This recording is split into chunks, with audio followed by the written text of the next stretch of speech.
안녕하세요. 대단히 반갑습니다. 스피를 읽어주는 남자 자한형 이종수입니다. 이번 시간은 459번째 시간으로 해민스님이라는 글을 읽어드리도록 하겠습니다. 해민스님, 대전광역시 출신의 한국계 미국인이자 성녀. 고등학교 졸업 후 미국으로 이민을 가서 UC 버클리 종교학 학사, 하버드 대학교 종교학 석사, 프린스턴 대학교 종교학 박사학위를 취득했다. 닥터 해민, 그 이후로도 미국 매사추세츠주에 위치한 햄퍼셔 대학교에서 7년 동안 종교학 교수로 재직한 경력이 있고, 현재는 한국으로 다시 돌아와서 성녀이자 마음치유학교에서 교장직을 수행하고 있다. 병역 기피 목적으로 국적 포기한 검은머리 외국인이라고 논란이 있는데, 그럼에도 버젓이 한국에서 활동하고 있다.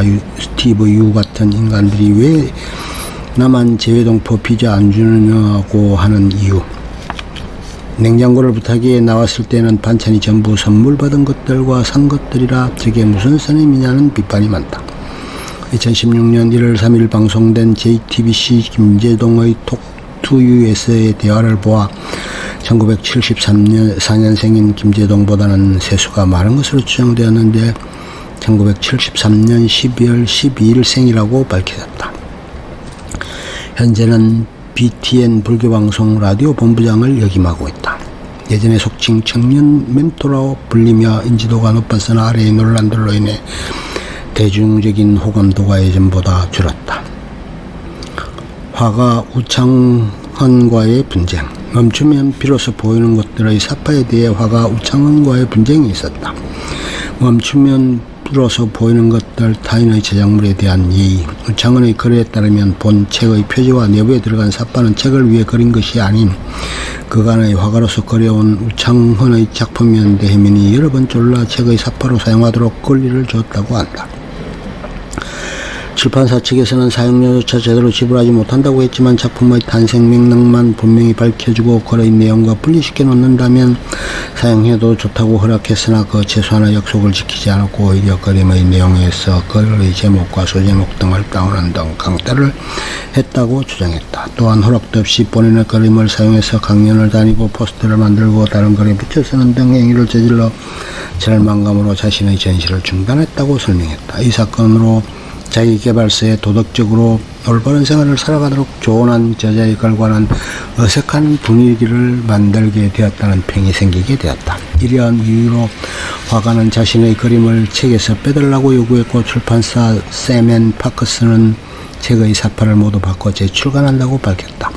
샘 & 파커스에서는 우시가 완성된 책을 본 뒤 색감이 안 좋은 그림을 다시 보내주었다는 주장을 한 것으로 알려져 있다. 워킹맘 발언 논란. 해민스님, 워킹맘 새벽 6시부터 아이와 놀아주라 발언 논란에 결국 참여.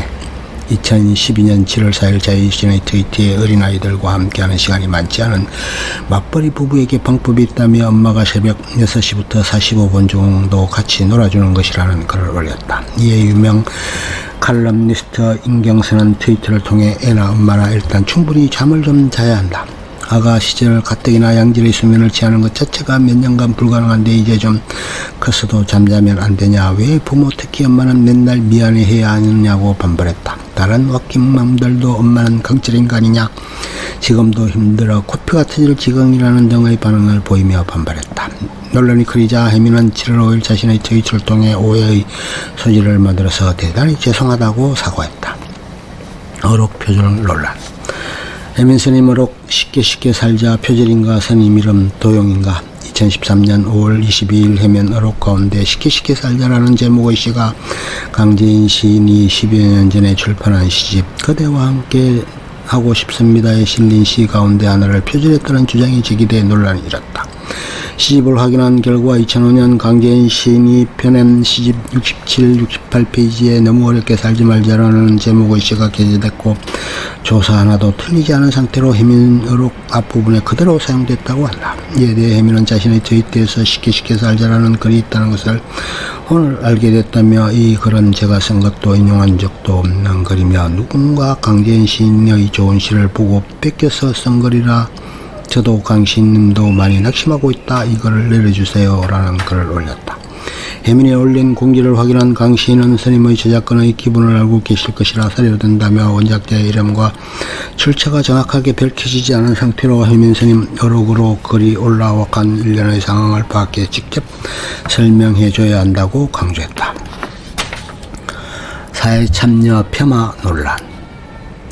삶이 비른고라면 정치 이야기나 해 논란의 사과. 2015년 1월 4일 자신의 트위터에 자신의 삶의 내용이 풍요롭지 못하면 정치 이야기냐 연예인 이야기밖에 할 말이 없게 된다며 쉬는 날 집에서 텔레비전만 보시지 말고 한번 서점에 들러서 내 마음에 공감이 되는 책을 한권 사보시라는 저거 논란을 일으켰다.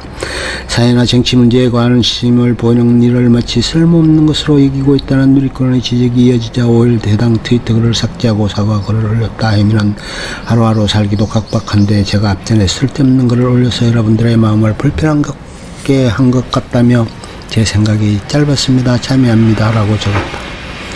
조수미 언급 논란. 2016년 3월 29일 인터파크 주최 자신의 콘서트에서 조수미 씨 콘서트를 보니 드레스를 몇 번씩 갈아입으시던데 전 갈아입어봤자 거기서 거기라 동대문에서 10,000원 주고 빨간 목도리 하나 둘렀습니다. 라고 언급하였다. 그러자 조수미는 자신의 트위터에 해민의 발언을 언급하며 관객에게 보는 즐거움까지 선사하고 싶어 노래 사이사이 물도 못 마시고 정성으로 준비한 드레스를 미친듯이 빨리 갈아입고 무대로 뛰쳐나간답니다. 라고 썼다. 우울증 발언 논란. 2017년 4월 3일 자신의 트위터에서 우울증 최초의 원인을 찾아보면 놀랍게도 슬픔이 아니고 분노인 경우가 많습니다. 내 안에 분노가 일어나는데 그 분노를 상대에게 표현하지 못하고 내 마음속으로 사귀다 보니 내 안에 갇힌 분노가 나를 치게 되지요. 라고 언급한 것이 논란이 되었다. 유튜버 댓글 논란. 최근 해민스님 TV 유튜브 계정을 신설해서 소통 중에 있는데 한 악플러가 속세에 찌든 주제에 왜 하냐라고 단 댓글에서 그럼 속세에 찌든 성리에게 왜 관심을 가지냐, 마음만 시끄럽게 만들지 말고 나 같은 거 무시하면 되지 않느냐는 댓글을 날려 논란이 되었다. 그러나 1시간 후 그 댓글은 삭제 후 순화 및 수정되었다. 마음치유학교 논란 편집.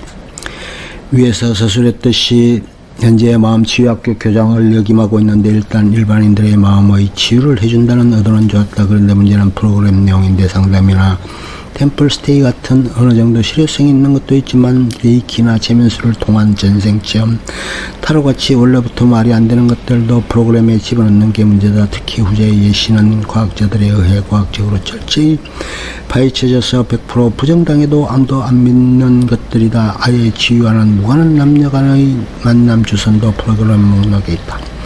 이것만으로도 문제인데 얼마 전에 한 여성 아카데미에서는 황교익을 교사로 초빙하는 일을 일으켰다. 항목에 나와있듯이 황교안은 마칼리스트를 자처할 뿐 실상은 흔한 말로 마달못새 아무 말 대잔치에 특정인 폄하 발언까지 하는 등 논란이란 논란으로 이루어져 있는데 이런 사람을 특별 강사로 초빙하는 것도 모자라 명사로 미화하기까지 했다. 다른 논란거리는 그나마 옹호나 반론이 있을 법하나 이것은 그럴 것 없다.